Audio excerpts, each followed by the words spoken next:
Hi there crafters, Louise sharing with you today on behalf of Kitaholic Kits, and I decided that today I wanted to feature multi-photo layout but also do a double page. So these recent photos are from my Melbourne Cup. And I love just getting dressed up and putting together an outfit. So I really wanted to feature this particular memories in a more floral and feminine page. So you can see that I'm starting with this patterned paper, and I've cut some squares which I then cut into triangles to create that area of interest. And what that does is just links the two pages. I find when I'm creating a double layout, I have to treat them like they are individual pages but coordinate them. So you can see that those triangles really help bring together the right hand side with the left hand side. So I'm laying out my photos, and I decide that I'm going to use some of the florals and some of the die cuts. I've popped a little journaling spot in there as well, and what I'm going to do is just try and balance this out and add those florals without sort of overwhelming that page. As you can see off camera, I've added my journaling, and I want to mount some of those photos up a little bit higher just to give a little bit of an area of interest.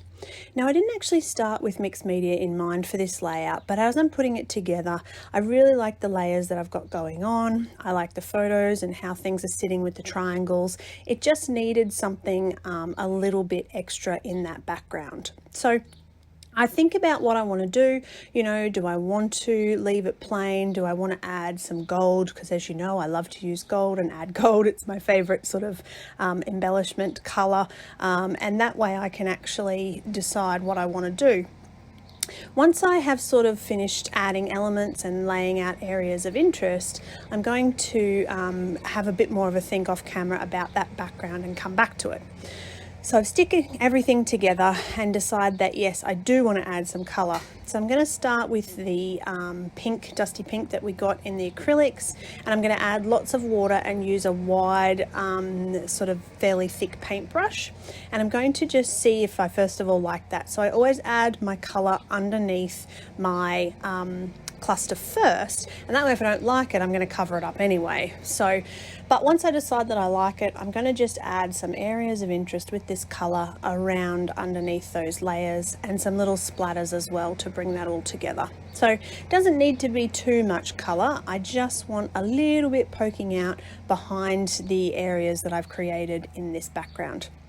So same thing on the other side, and I think this really brings that whole feminine sort of touch to the layout, particularly because I've got those florals, but it also just brings the elements and the photo into the foreground a little bit more, so it helps to draw the eye away from the background as such, and more into the memory side of the layout.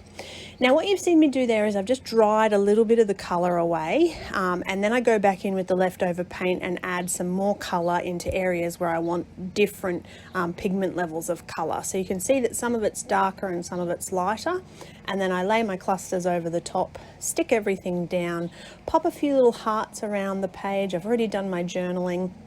No real title needed because I've got that happy note die cut at the top there as well, but basically just adding some stickers and embellishing. So I thank you for watching, and I hope you enjoyed that. Please, if you haven't already, make sure you hit the little subscribe button.